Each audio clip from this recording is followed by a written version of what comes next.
Good morning বন্ধুরা, আপনারা সবাই কেমন আছেন? আশা করি সবাই ভালো আছেন। আজকে আমি দুটো তরকারি বানাবো।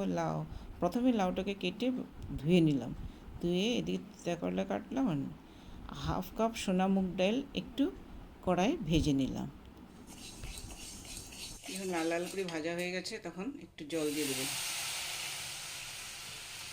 জলটা দেওয়ার কারণ হয়েছে যে আমি আগে ডালটাকে ধুয়ে নিইনি। ধুয়ে নিলে তো ভাজতে পারবো না, তাই ধুয়ে নিইনি। সেই জন্য আমি ডালটাকে একটু ভেজে এখন জল দিয়ে দিই। যেহেতু আমি ভাজার সময় ডালটা ধুয়ে নিইনি, সেই জন্য আমি জলটা দিলাম। দিয়ে এই জলটাকে আমি আবার ড্রেন করে দিলাম।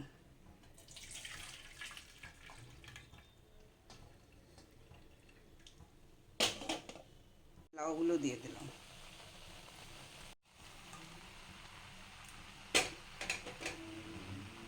লাউগুলোকে ঢেলে ভালো করে মিক্স করে নিচ্ছি। নাড়াচাড়ার পরে এবার আমি অ্যাড করে দিলাম হলুদ আরও লবণ।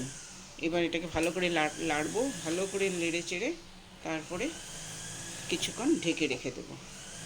সিদ্ধ করার জন্য কিছুক্ষণ ভালো করে ঢেকে রেখে দেব, কিন্তু একটু জল দেব না।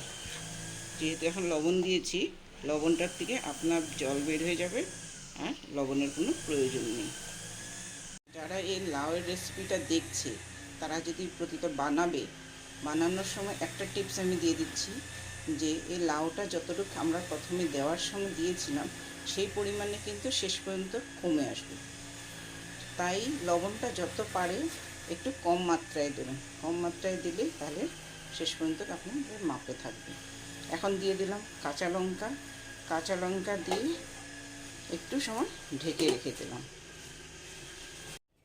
ফ্রাইং প্যানের মধ্যে একটু রিফাইন তেল দিলাম।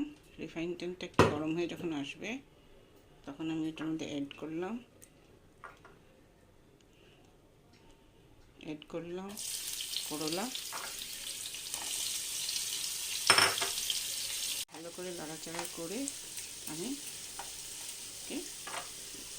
কম আঁচে ঢেকে রেখে দিলাম। এখন একটু সিদ্ধ যখন হয়ে এসছে, আমি 5 মিনিট গ্যাসটা একদম কম আঁচে দিয়ে রেখেছিলাম। এখন যখন সিদ্ধটা হয়ে গেছে, মোটামুটি হয়ে এসছে, এখন আমি এটাকে ঢেলে নেব। দিয়ে করলা ভাজাও হচ্ছে।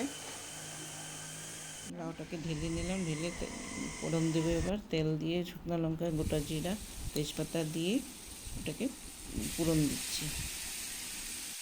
করে নাড়াচাড়া করে এবার আমি এর মধ্যে 1 চামচ জিরা পাউডার দিয়ে দিলাম।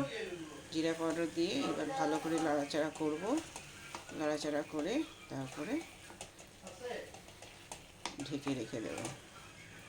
এই রেসিপিটা আপনারা সবাই বানিয়ে দেখবেন, খুব ভালো হয়। কোনো জল অ্যাড হলো না, কিছু হলো না, খুব ভালো। কি সুন্দর করে কষা হয়ে গেছে আমার, কি সুন্দর করে কষা হয়ে গেছে। এক ফোঁটা জল নেই, ডাল গলে গেছে, তরকারি খুব সুন্দর হয়ে গেছে। এখন এর মধ্যে দিয়ে দিলাম ধনিয়া পাতাটা অ্যাড করে সুন্দর করে এবার গ্যাসটা অফ করে দেব। বন্ধুরা, যারা আমার এই ভিডিওটা দেখছে তাদেরকে রিকোয়েস্ট করি, আমার আগামী ভিডিওগুলি পাওয়ার জন্য আপনারা সাবস্ক্রাইব করে দেবেন, আরও পাশে থাকবেন।